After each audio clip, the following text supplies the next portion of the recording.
Alhamdulillah. Bismillahir Rahmanir Rahim. Bismillahir Rahmanir Rahim. Alhamdulillah. Brother Usman, with moderator, and Brother Muhammad. Sulaiman, Okay, speaker of today, and talking about gender confusion.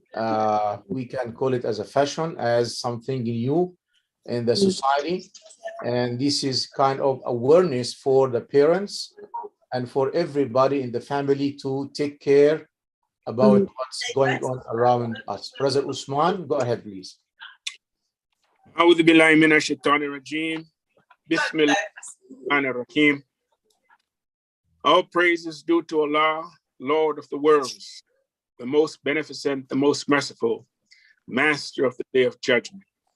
Thee alone do we worship, and thee alone we ask for help. Show us the straight path, the path of those whom thou hast favored, not the path of those who earn thine anger, nor those who go astray. Ameen. Ameen. My name is Usman Dankwa, President of the Islamic Community of Greater Killeen, and welcome to another in our series of lecture here at Amman Institute for Intellectual Security Studies. And I am your moderator today. Amman Institute for Intellectual Security Studies tries to bring awareness to parents and youths of some of the pitfalls and diabolic schemes in the society that can take our youths away from the straight path, harm the family, and damage their intellectual security. Today, inshallah, we have as our guest speaker, Brother Mohammed Suleiman, and he will address the plot of gender confusion. Now, this scheme is taking place in some of the school systems here in the United States, and it is important that we bring this subject or awareness to parents and children. Brother Suleiman, take it away. Bismillah. Assalamu alaikum, or peace upon you all of you. I hope everybody is doing well. My name is Mohammed Suleiman, and today we will talk about a subject that probably it's a little bit controversial. And can you please go to the slide show, Imam? Yes, sir. Slides? The slides. Okay. Make it a full screen so they can have the focus. Okay. Which one? Share the screen and I will show screen? you. Yeah, share the screen again. Okay.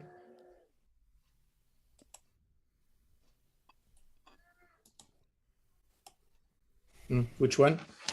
And you see a slide show on the top right side, slide show right next to the share. No, to the other side. I'm sorry. This one? No, the next right next slide show. Yep, here you go. So we can have a focus mode. So do you only see the slide? Yes. So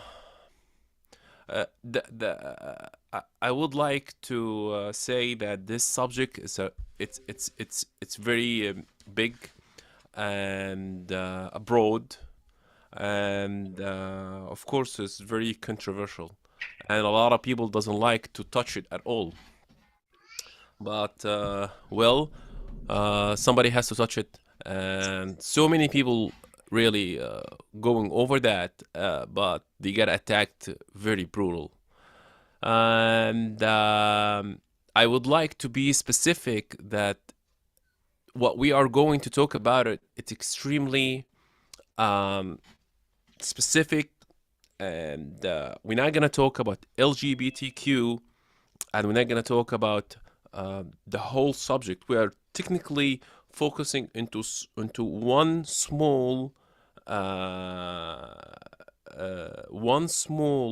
goal that we would like to accomplish today, and that's it. Probably we could have so many speech about the whole subject, but technically today I choose to talk about something really really important and hidden that probably not so many people knows about it.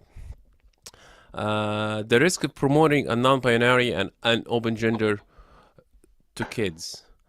Can we go to the next slide, please? Sure.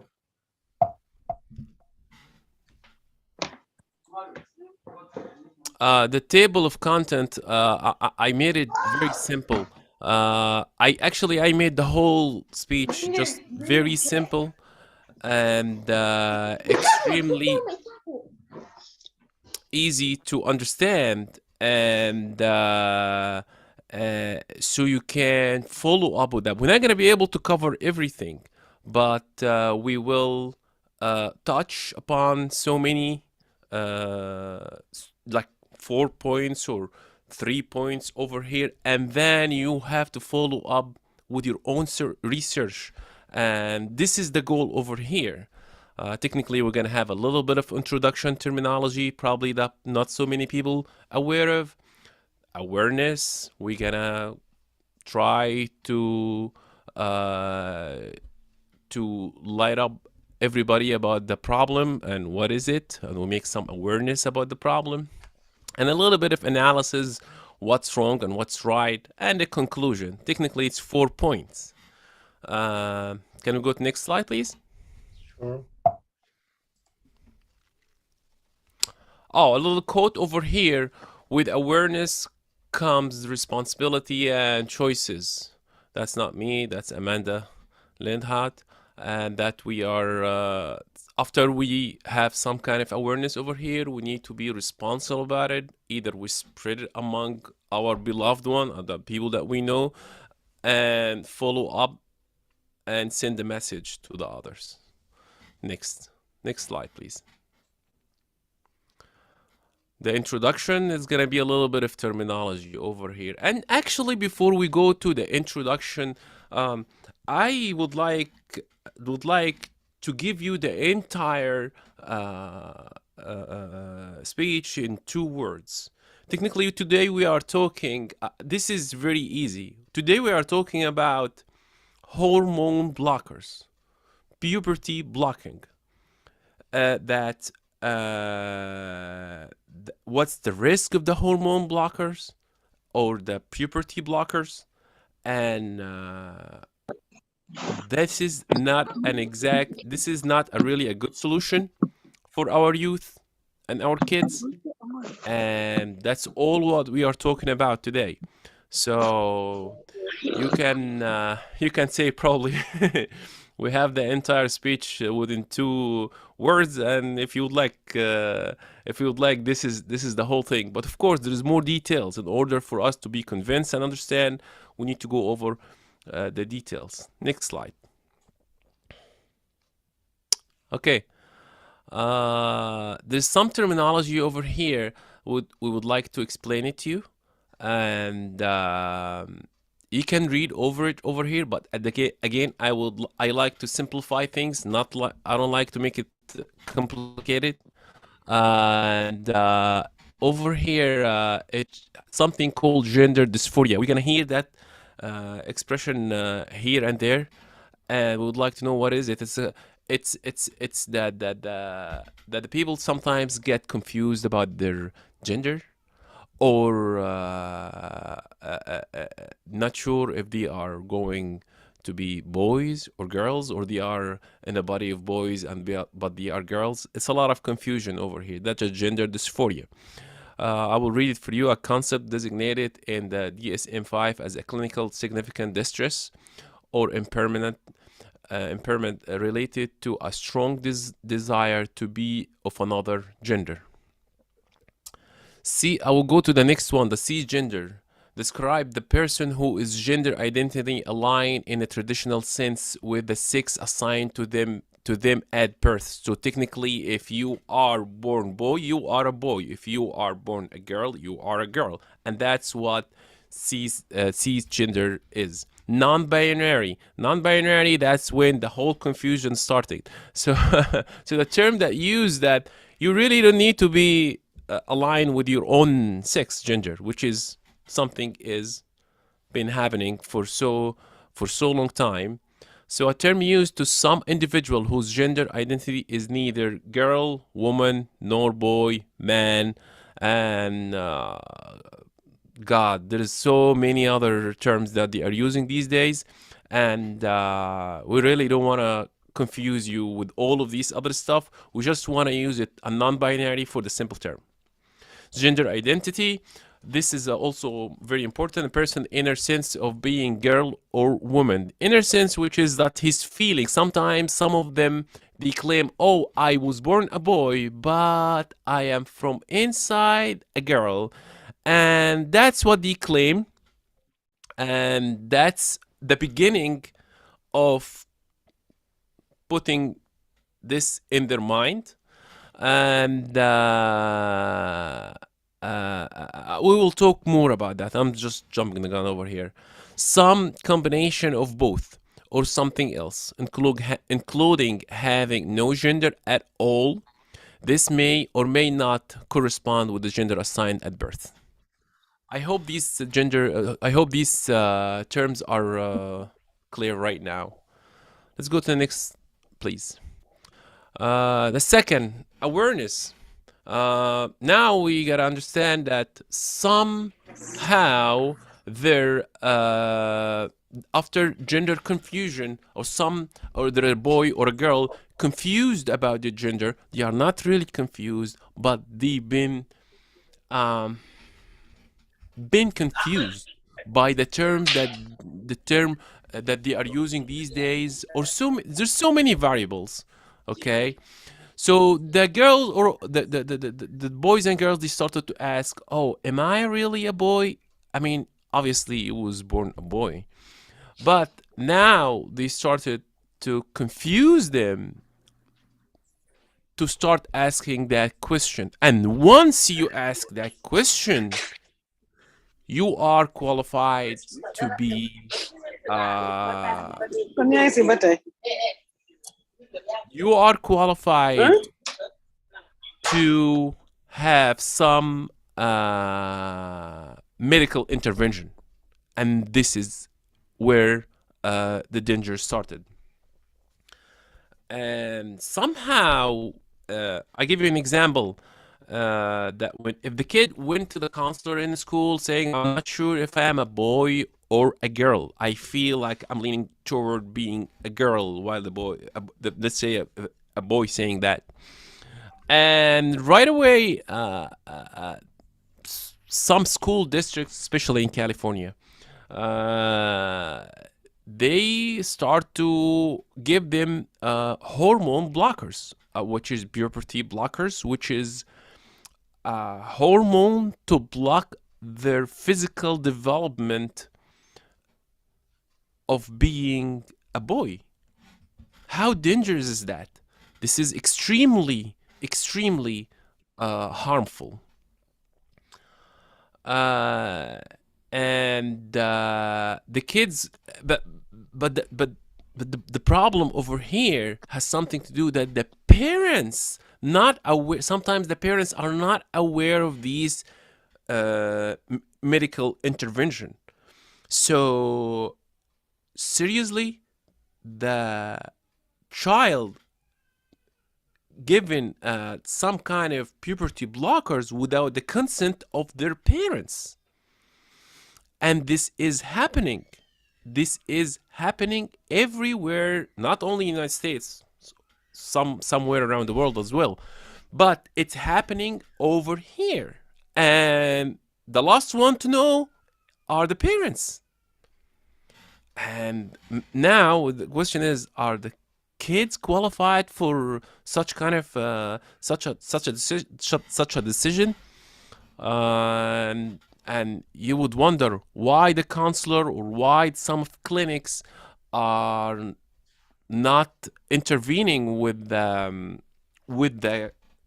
child or the youth decision because they are in fear to go against them, and we will learn about that. But the problem over here, how the kids ending up thinking about extremist idea of changing their gender. Yes, this is the issue over here that we're trying to touch upon. That in school, sometimes they started to introduce some materials. Here is my speech to the parents.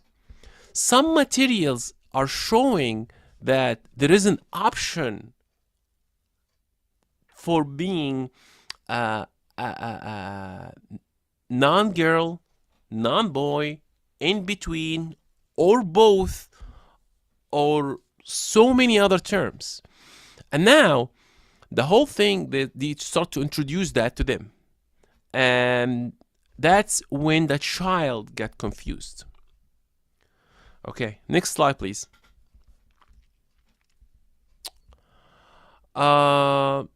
There's some confusing points that probably, if you are a parent or if you are a youth over here and listening to this, please pay attention. There is something wrong over here. If you are confused, you should try it or block your puberty till you decide. And that's the argument. They tell you, if you are confused that being a boy or being a girl, that is different than what you are born, just use proper puberty blocker until you decide. I mean, technically, there is no returning point over here. Once you start that hormone blockers and delaying your hormone growth and your physical growth, there is no turning back. It is almost permanent damage. It's not something that you can just go back with a time machine and continue the growth. No. It's very harmful. Sometimes they come up with the girls, the influencer and YouTube influencer and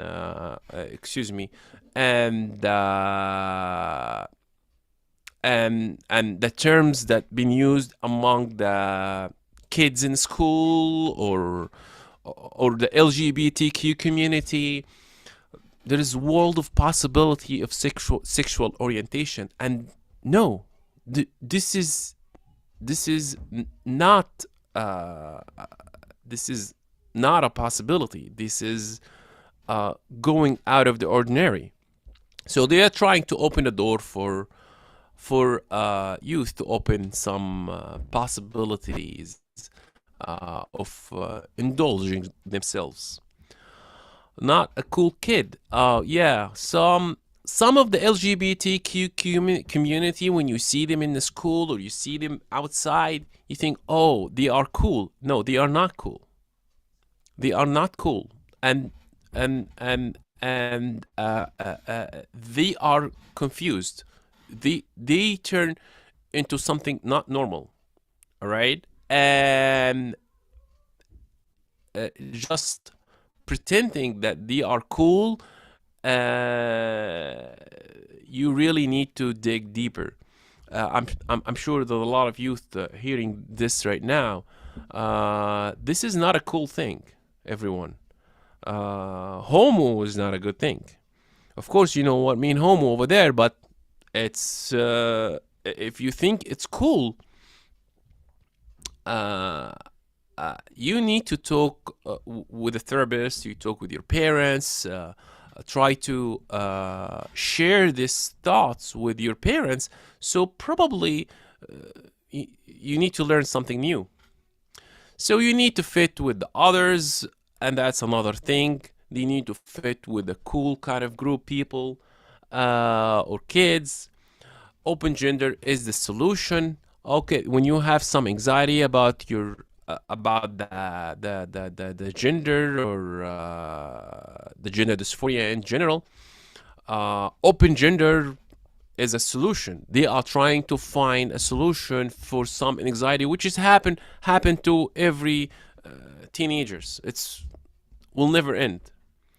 No, the second one, or the last few points over here, is no one should tell me who I am or what to do. I am 14 years already, 14 to 18 years old. So that's when we start to hear that stereotype that I am independent and I'm 14 years old. Nobody should tell me. No, I am 40 years old and I'm still learning. there is no, there is no end for acquiring knowledge or learning from our mistakes. We're still doing mistakes. And yes, I would love to hear more from other people to learn from their experience and find and eventually decide the right thing. Just not listening to only my mind. Next slide, please. Okay, I decided. Excuse me, 1 second. 1 second. Stop. Yeah. So I decided to use some videos over here. Probably gonna get bored from me talking all the time. At the same time, trying to bring some people who really deep in this situation and in that subject, and they are sending a very very strong message, and it's a lot better than me anyway. So let's listen to Brenda. She's very loud voice in that subject. Please unmute, Imam. Unmute. Unmute the video. Unmute it. Yeah, where is it? On the video itself, it's a mute. It says mute. Yes, I don't hear the voice, but where I can unmute.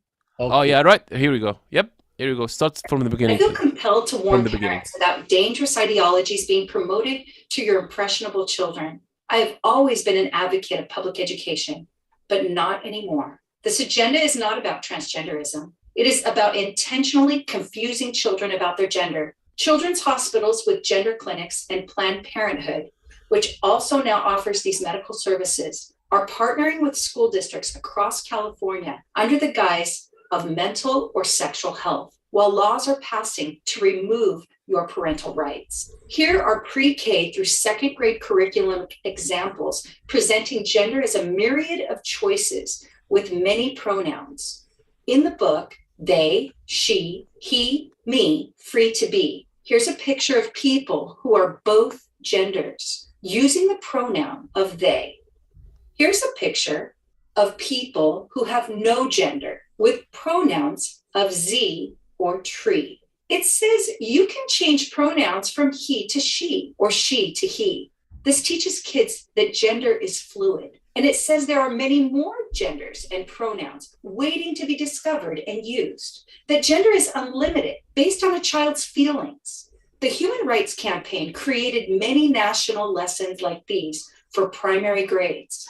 This primary book, called Who Are You?, is in our digital library database. It says, some people say there are only two genders, but there are really many genders. I am girl, boy, both, neither, or just me. There are more than just two choices. These are a few words people use: trans, genderqueer, non-binary, gender fluid, bigender, third gender, two-spirit, and there are even more words people are using to describe their experience. This is called the gender spectrum. Our education departments call this inclusion, but I call it confusion and delusion. Many books and lessons like these intentionally confuse children about their gender. But why?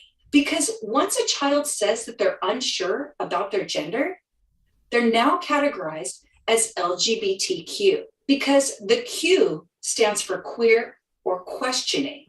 This gender crisis qualifies students to be counseled by experts with or without parent knowledge.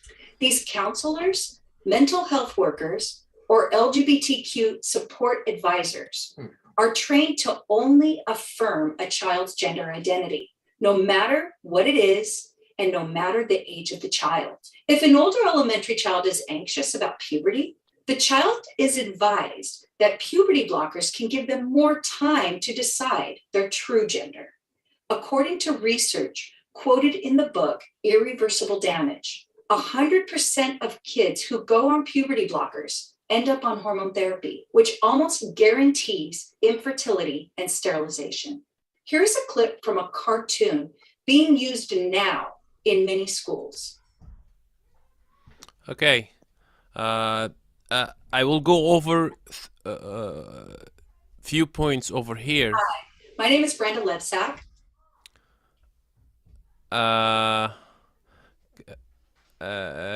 About that video.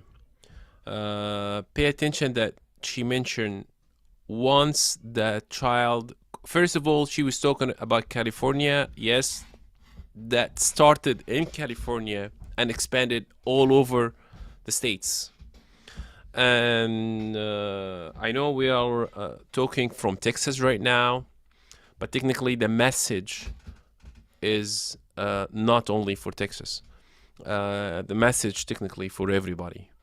And if you think that's not going to happen in Texas, think again. And if you think that your district, it's not happening in your district, school district, again, think again. And I highly recommend that you, if you ever feel that your child started to get into this subject right away, I mean, my humble opinion, just talk to the counselor or the school, at the school, or tell them there is nothing has to happen to this child without my consent. I would say in general, it's not really something that is happening in Texas yet. I cannot confirm that is everywhere, but you never know. There's a huge migration happening from California. Huge migration that is coming to Texas from California and from all over the other states. And these people coming with their own habits, their own thoughts, and we have seen it. So just take it district by district base. So that's the first point. It's not only California. It's expanding very fast. Second, pay attention over here. She was talking about that once that child start to ask, it didn't decide yet. Just questioning became that child classified as a LGBTQ, and that's the danger. This is their starting point. That's all. So the path to the puberty blocking hormones. There's two things that I would like to make it clear. There's so many other things, but there's two things that we have to keep in mind.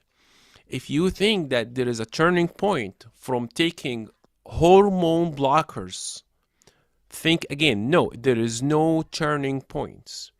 You intervene medically with your growth hormone and your hormone in general in one of the most crucial time in your life, which is in the youth time, which is between 12 to 14, 15, 16, 17, whatever. So this is not something that you're gonna try and you're gonna give up and nothing is gonna happen. If there is damage happened, it will stay with you, and it's not something. There's sometimes we can make mistakes. I might end up choosing the wrong school, choosing the wrong t-shirt. There's some stuff that we can make mistake with, but there is some mistakes. Seriously, it has permanent damage. Second, the huge physical damage. I mean, there is no way to conclude that the way they claim that there is no physical damage. There is a physical damage. You are technically intervening. I can't say that. I am not an MD. And the problem with most of the MD, a lot of MD right now start to talk loudly that there is a physical damage and it's going to stay with you for the rest of your life. So there is no turning point. Don't even try it. Or if you're going to try it, it has to be under an MD supervision. And the physical damage, think about the physical damage over here. So let's go to the next slide again. All right. This is one of the tactic that they use for misleading. I would like to Brenda to talk about it. Please run the video. Let's go back to the ACLU for a second, because I want to tell you this. In their toolkit, they have this thing about, really push sex ed, and you guys got to do this because 89% of the parents in the state of California want sex ed. 89%. Exaggeration. Well, when we stopped the curriculum, we got this reprimand letter from ACLU saying, how dare you? And I'll read some of this that it says, but it says 89% of the parents want this. So it makes you feel like, oh, I must be like those really small percentage that don't want it. But I'm like, this doesn't make sense. So I looked at the footnote. I saw UC Berkeley. I contacted the professor at UC Berkeley, Dr. Norman Constantine. I said, can you send me that survey from 2007? Because your survey is being quoted all over the place. I read 24 pages of the parent survey. Guess what? Not one question on gender identity. Not one question about pansexuality, asexuality, the queer umbrella. All right, can you go to same video but go to the a minute long? Go same video, yep. And Let's just go back to the ACLU for a second, because I want to tell you 1 this. minute. In your toolkit, Stop the video. they have this thing about really push. And if you go over there, run it to number. Yep, go up more, a little bit more. Yep, go all the way to 1 minute. 1 minute. 1 minute. Okay. Yes, please. Yep, go more. All of it is 1 minute. Gonna stop here. No. Yeah, I want you to pass it, please. Yep, here we go. Leave it here. On anus, nothing. I'm like, this is a lie. This is a lie. And the ACLU used that same 89% statistic to the legislators when they were lobbying for this AB 329. It's corruption. So this is what ACLU sent to us. They said, parents do not have the right to dictate what curriculum is used or what information is provided to students in public schools. The U.S. Court of Appeals for the Ninth Circuit has ruled that parents do not have any constitutional right to prevent a public school from providing its students with whatever information it wishes to provide, sexual or otherwise, when and as the school determines that it is appropriate to do so. Whose kids is it? The state's? The ACLU thinks the kids belong to the state. Yes. So we have very strong point over here. This is the manipulation that they are using. They are making a survey. I mean, of course, we know what's the tricky about the survey. If you want a survey about anything approving your point, you will find it in the internet. How come is that? I mean, people can make any survey and with tricky questions, and they give you the result. Oh, here we go. We approve our point with that survey. And the survey has nothing to do about the point they're trying to approve. As we see, she explained over here.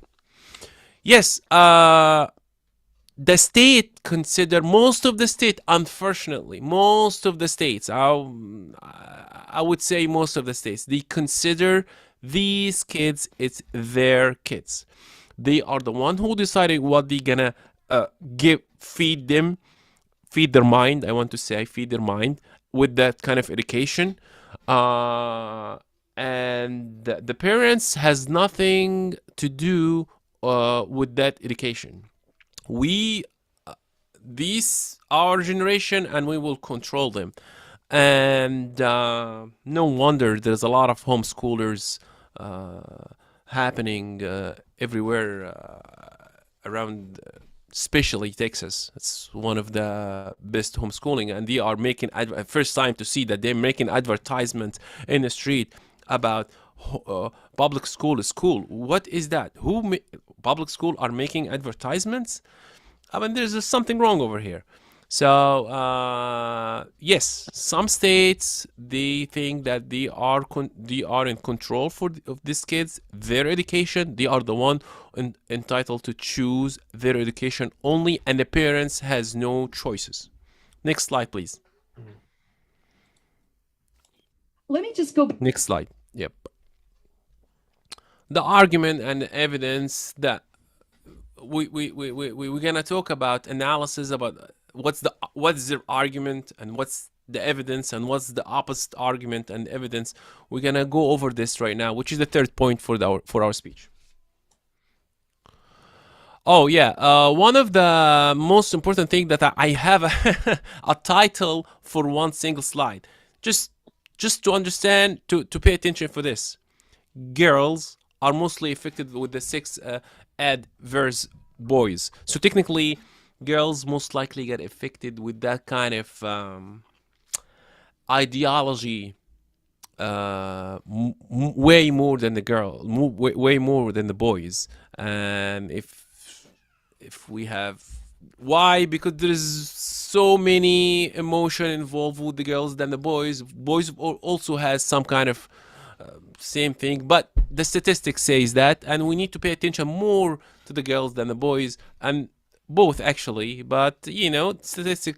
Go to the next slide. We will see the numbers, the actual numbers over here. Here, the graph shows that the conversion rate for the girls, which is in orange, started from 2011 to 2012, all the way down, all the way up to 2017, and of course we are in 22. I couldn't find something more legitimate and accurate, but this is the best that I can find right now.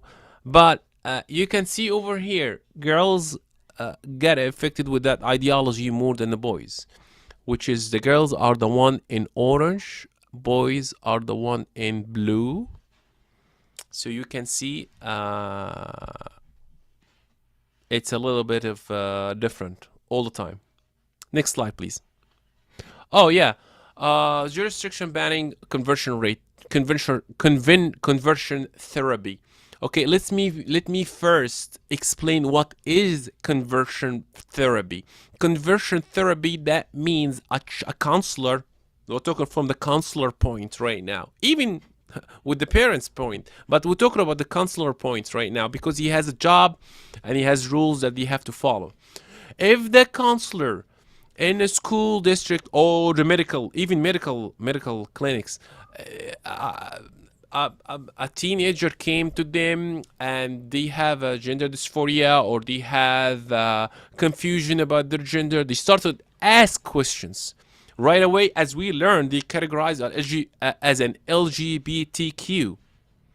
They are, back in the days, they start to deal with them, tell them what is wrong or they started to have therapy with them, go into the root of the problem. Right now, that's called conversion therapy, which is technically as from, if I have a child, this is naturally what I'm gonna do. What's the root of the problem? Where do you get this ideology from? This is not natural. This is not right. There is something wrong. No. Conversion therapy is banning in on those states, and actually even more states probably we are not aware of it. And could be from one district to one district. It's different. It's extremely confusion. That's why I'm asking everyone to just check with your school. Make sure you don't have such a thing happening. Tell them, do you have such a thing called banning conversion therapy? If a child came to you confused about his sexual orientation or sexual identity, are you being held accountable to have conversion therapy with this child? Just investigate around that. So technically, the counselor not allowed even to ask question or investigate more about what is the problem. Why he is confused? That's just started to ask that question. That's a conversion therapy, and that is banned or prohibited in some of the states. Very, very, very crazy for me. And here we go. You need to ask about that. Next slide, please. All right, we're gonna listen to this girl. She is a great journalist, and her name is Abigail Charter, and she is very loud everywhere in the United States, in the Congress, in the White House. It's been a long time. She has books about that, and she is explaining what's the danger of that. Go ahead, please. One that I think I really struggled with, or that surprised me big time, was people always try to get me to say it's child abuse to put your kid on puberty blockers and whatnot. It's child abuse. The parents are committing child abuse. And I don't say that. And I don't say that for a reason, because I've interviewed the parents. And once you interview parents of kids that, parents who have transitioned their kids, you start talking to them and you realize that they thought they were doing what was right for their kid. They were really scared. They didn't know. Like, they're very concerned. I mean, they're worried, and they've been encouraged by mental health professionals who should have been looking out for the child, that if you don't do this, your child could kill herself or himself. And that's terrifying. And sometimes I'll bring up the risks with them, and they won't have heard about them. I'll say, but just checking with you, what about the long term, maybe you're foreclosing orgasm. Like, if your kid goes through all this and goes on the, that to testosterone, and then goes, gets the surgeries, because they never went through normal puberty, they may never experience orgasm. What about that? And they'll never have heard of that. Or, we're putting so many capacities at risk. Well, there's a real problem with the way people are willing to discuss things, that they're not willing to in any way address the negative aspects of transitioning. And one of the things about hormone blockers that drove me mad was they were trying to say that you could put a child on hormone blockers, and if the child changed their mind, there would be no problem whatsoever. Right. Well, Can we stop here? In England, they've reversed it. I hope you heard that clear. This I highly recommend to search about this Abigail Schroeder, and she has a books. There is no turning points. I would like to emphasize that it's not something that you can try and go back again. Please continue the video. First in America too. They were very recently, there was something that got released where they were saying, well, this is absolutely not true. Well, this is something that people have said over and over again, progressive people in particular. Right. It's totally neutral intervention. That's what they've said. Yeah, let me relieve you of any of the stress about this, because we know that there'll be no problem at all. You could transition right back, but you can't. That's not true. It'll affect your development. That's 100%. right. And hormones shower the brain, and they don't just, there's right. I've talked to a lot of experts, but I've also talked to parents who were never told about this. And so I don't blame them. Like, but then if you're a parent, like, how do you know whether your kid is in this contagion, as you put it, or your kid is actually trans? Like, how do you know? And how would anyone know? How would the person that's transitioning themselves, how would they know? Right. So there's symptoms in the DSM that have evolved: persistent, consistent, insistent, severe discomfort. And a 2-year-old and 4-year-old doesn't keep his, feelings to himself. If he hates being a boy, insists that he's really a girl, is punching his, penis and whatever, it's not something parents aren't going to know. Isn't that a generalization? Because people vary widely in the way they deal with things that bother them. Right. So I think that the DSM is a list of generalizations about different mental health disorders and different afflictions. Right. But that, when you're talking about a boy hating their penis and the way they react, they'll let you know. Not everybody lets you know when they're in agony or in pain or kids. Can we stop the video, please? Kids are pretty, in a typical family, the one that I. All right. I hope that we heard more. I would like to emphasize that this girl is very very brave of opening that subject. It's not easy to open that subject, and she has a lot of information. And one of the point that she's gonna talk about it, because of the time, I can't keep continue with the video too much right now. One of the point that he will ask her, that he why the counselor or the MD not able to to say loudly that the blocker hormone are really harmful or really not a good solution for us anymore, or for this kind of cases. Sounds like scared. Sounds like they are not able to talk about it because they're gonna get in trouble. All different kind of troubles. Okay, from losing license to death threats. I mean, it's long list. Yes, I would love to continue the video, but if you search about her, you're gonna find tons of videos about her. Next slide, please. Oh, the influencer. Very quickly. Sometimes the influencers in YouTube or in social media, they are telling you, "Oh, I handle all my problem with puberty blockers and try this something new, and it's something I tried it and it worked for me." And that's exactly what you see only on the camera, on the video, but you don't see what's happening behind that. And when they get in trouble, they don't come back and tell you, "Oh, we got in trouble because of that puberty blockers." Boys and girls, if you're still listening, this is not something that we try once and come back from it. All right. And of course, they are using the argument that don't be old school. Now we have solution, and this is what we do, and we have done it, and we are okay, and we're still alive. No, it's a miserable life, and we'll see right now. Next slide, please. The risk of hormone blocker and gender dysphoria. I would like to skip that video, and we go to the next one, please. I have something more important to talk about it. Now they're telling. How much more time do we have, Amen? Till we finish, because the topic is very, very serious and very important for everybody. Okay. Okay. This is one of the cases that I would like to show that this is that she was convinced to have puberty blockers. And I promise that will be probably the last video that we would like to go over it. Go ahead, play it, please. Now, a 23-year-old woman who is taking legal action against an NHS gender clinic says she should have been challenged more by medical staff over her decision to transition to a male as a teenager.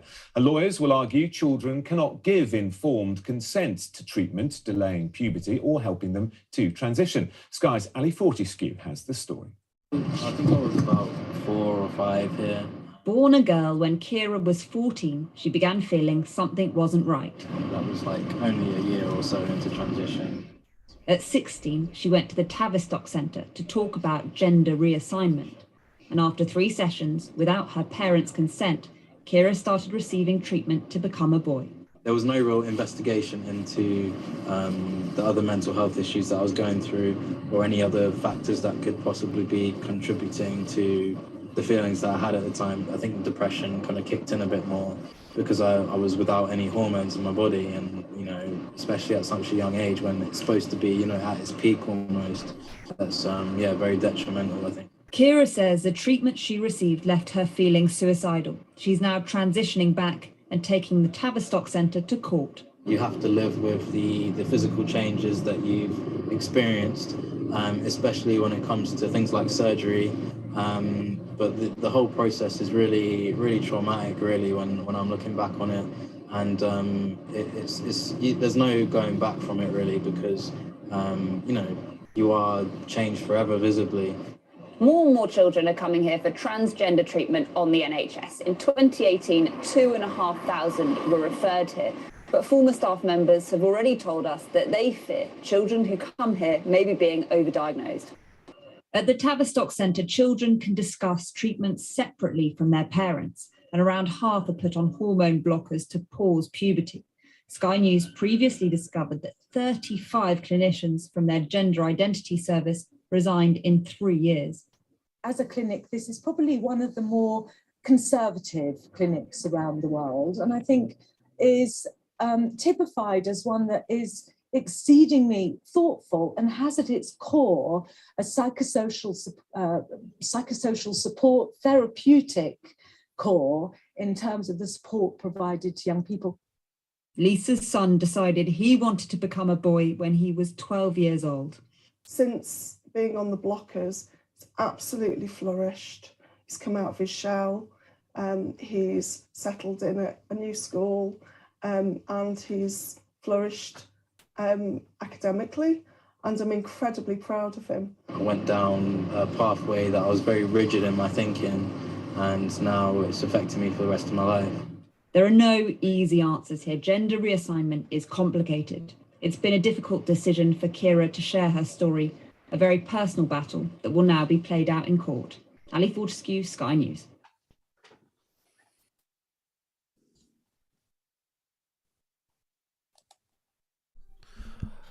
As we saw with this case, we just probably to touch base about that. This girl started to sue their school district because they decided to give her hormone blockers, and now it was a big case, and still it's finished, and they paid a big fine for that. And as we see, there is no turning back over here. It's not something that we can try it once and it's not gonna come back again. So the conclusion, as I said that in the beginning, that we are only putting a spotlight on the problem, and for you, please, you need to do more research about that. And there is no final answer or specific answer for the whole thing. It's a very big subject. Educate your children. One of the most important things that we are trying to accomplish today, we are trying to open the door between you and your child. There is a problem over here, and it's sometimes you are shy or not able to talk to your child, or your child not able to talk to you. No, please. There is a problem, and we open it up, and you can go over it with them. Can we go to next slide? Next slide. Next. This is Abigail in the Congress. She was. It's a beautiful word that I wanted to present it, and she is trying to explain to the Congress for passing some kind of equal act that they were trying to do. Eventually, I think stopped.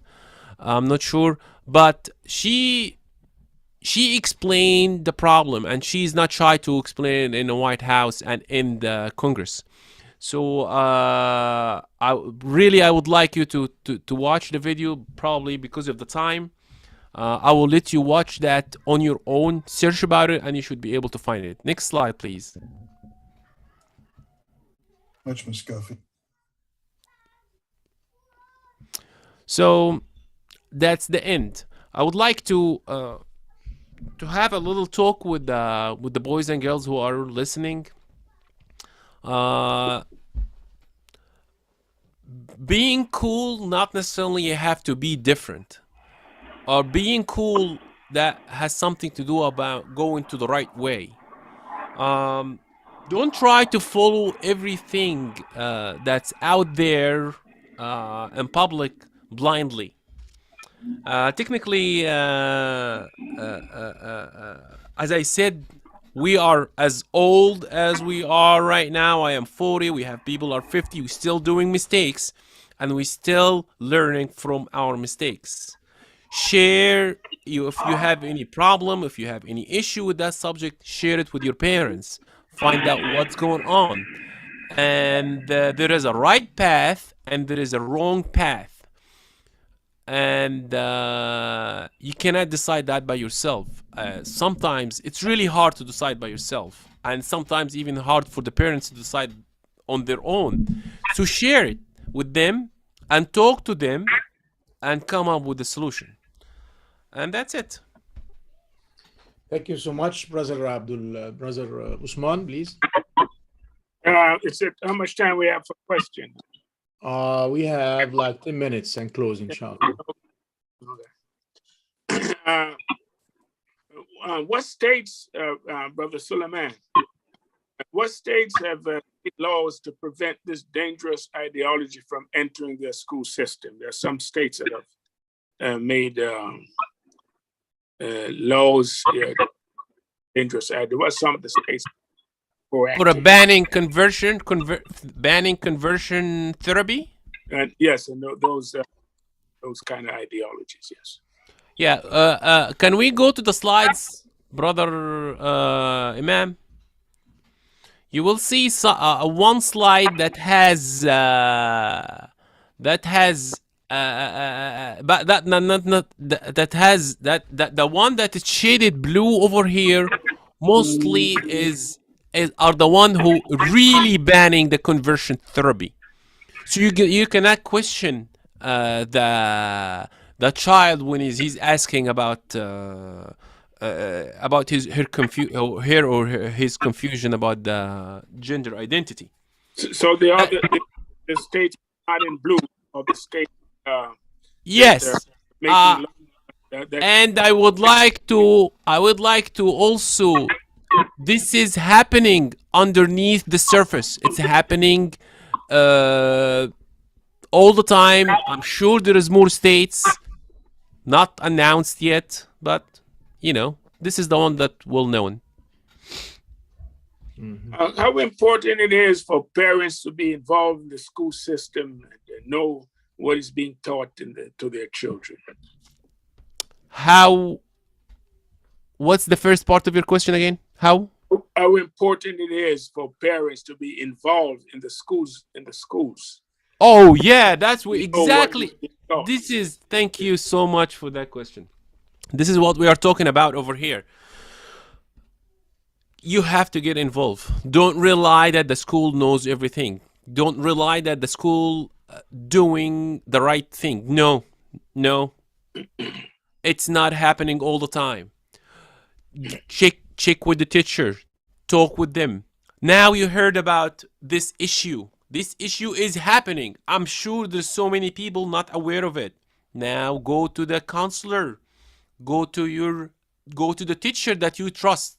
Start with the teacher that you really trust. She is has some kind of same kind of ideology like you.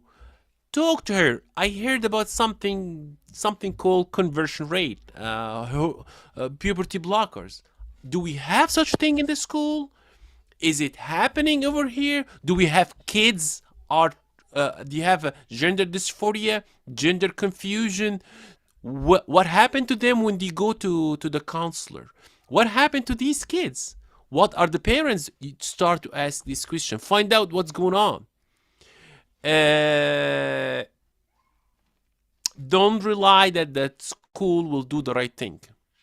I'm sorry. Do you think that a solution, one of the solution is possibly maybe Muslims having our own schools to save our children from this kind of evil that infiltrate the society? We notice there are many, particularly in Colleen, you see many religious schools. Christians, they put up their own schools, to teach the children their values. Muslims, we have our own school to teach Islamic values, and so we're not involved with these kind of ideology in the school system. Thanks be to God, we don't really have it here in the school system here in Texas, as far as I know. But you never can tell when it might creep in. Well,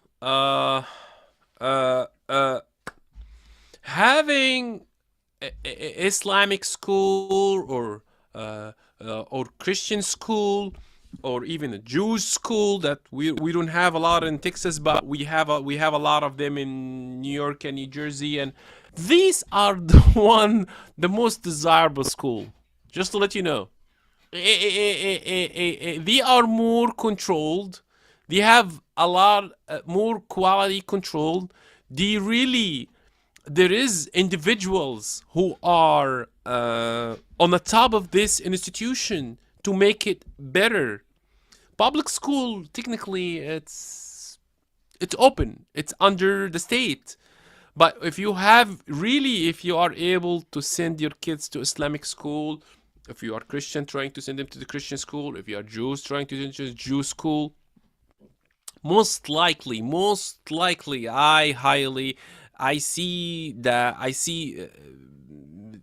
a lot of good work happening inside these institutions. And even the kids are different. The way they act, the way they think, their futures. I mean, you can see the difference right away once you go inside and you see these kids. Yes, but again, it's not easy. It's not convenient. It's not everywhere. It's not cheap. We're not gonna be able to run away from public school. All right. If you are able to go with these type of schools, of course, go ahead. But that's not available option for everybody. But you still can get involved and ask the questions. What is happening with my child? What are you guys doing? Are you doing this? Check it out. Okay, I think that concludes the program for today, inshallah. Thank you very much, Brother Suleiman, for the presentation. You're welcome.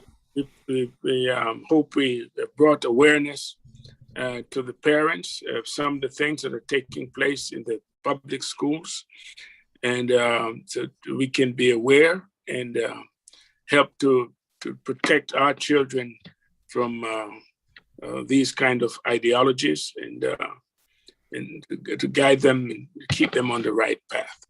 Thank you very much. Okay. Thank you, everybody, for being here. Thank you for support Aman Institute. Thank you, Brother Muhammad. Thank you, Very Brother welcome. Usman. You do best job. May Allah subhanahu wa ta'ala guide you all and protect our children, protect our community, protect our Muslim Ummah and all humanity. Ameen ya Rabbil Alameen. Thank you very much. Jazakumullah khaira. Assalamu alaikum wa rahmatullahi wa barakatuh. Bye. Bye.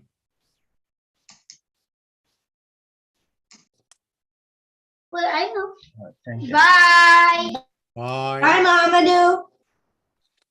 Bye.